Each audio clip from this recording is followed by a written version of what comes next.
Pour ne rater aucune de nos vidéos, n'oubliez pas de vous abonner et d'activer la cloche. Fort avec les faibles, faible avec les forts. C'est un petit peu le sentiment que nous laisse le plan dévoilé par le ministre des Comptes publics Gabriel Attal pour lutter contre la fraude sociale. À peine quelques semaines après avoir ridiculement voulu montrer les muscles face aux fraudeurs fiscaux, souvenez-vous, c'était sur le plateau de France Inter. Alors, pour les fraudes fiscales les plus graves, je considère, quand il y a dissimulation d'avoir à l'étranger, bande organisée, on n'est plus dans la citoyenneté.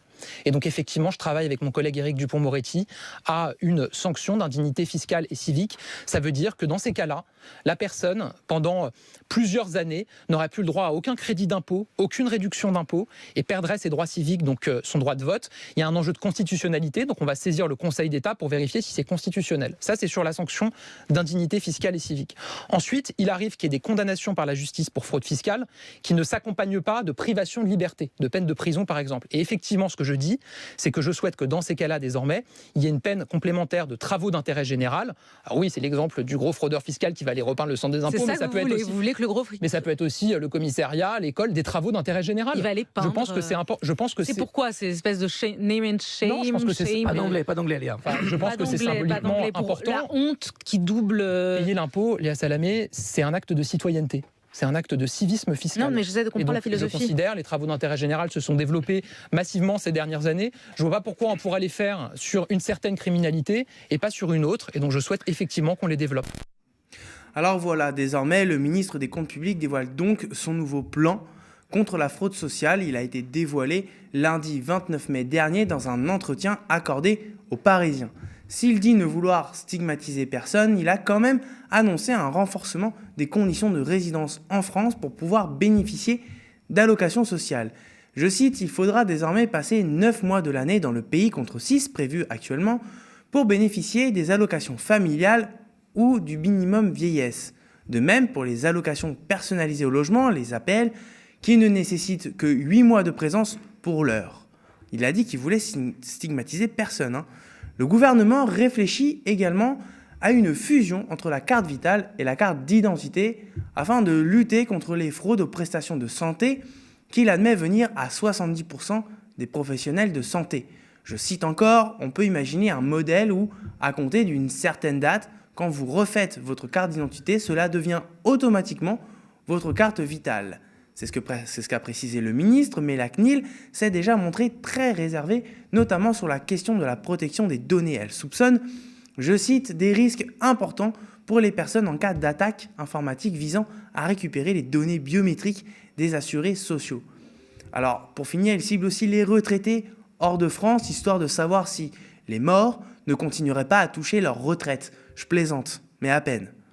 Le problème de ces deux annonces, très rapprochées dans le temps, celle sur la fraude fiscale date après tout du 9 mai, c'est qu'elles tendent à mettre dos à dos les deux phénomènes comme s'ils se valaient.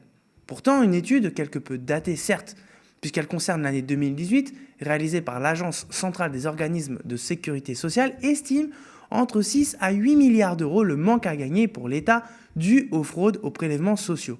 En 2021, la CAF estimait, elle, à 2,8 milliards d'euros le coût des fraudes sur ses prestations RSA, APL, etc. Pendant ce temps, la fraude fiscale, elle, est estimée par Solidaires Finances Publiques sur une fourchette située entre 80 et 100 milliards d'euros. À côté de ça, on ne dénombre même plus le nombre de niches sociales et de niches fiscales accordées au patronat depuis 2013. Vous savez qui a été depuis cette date conseiller à l'Élysée sur les questions économiques, ministre de l'économie puis président de la République? Vous avez compris. Pour bien comprendre, la niche sociale, qui diffère de la niche fiscale, contient tous les mécanismes d'exonération de cotisations patronales et ou sociales.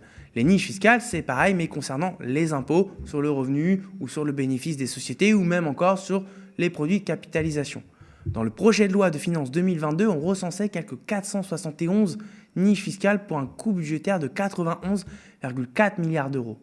Les estimations sont extrêmement difficiles à évaluer, mais selon un rapport de la Cour des comptes de 2019, les niches sociales, elles, pourraient représenter jusqu'à 100 milliards de manque à gagner pour l'État, ce qui fait presque 200 milliards de manque à gagner en cumulant les deux types de niches. Le même rapport de la Cour des comptes 2019 pointait le manque d'efficacité de ces niches, expliquant, je cite, que ces dispositifs dérogatoires sont insuffisamment encadrés, qu'il s'agisse de l'évolution de leurs coûts, de l'appréciation de leur efficacité au regard de leurs objectifs ou de la maîtrise des risques liés au recouvrement des prélèvements sociaux. Il convient de clarifier la norme de référence des niches sociales et de réduire leurs coûts lorsque leur efficacité n'est pas démontrée.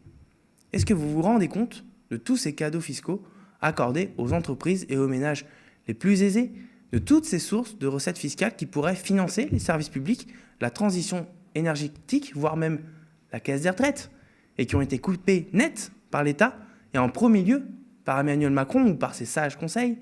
Mais non, c'est quand même à nous, citoyens, qui devons nous serrer la ceinture pour compenser leurs sottises.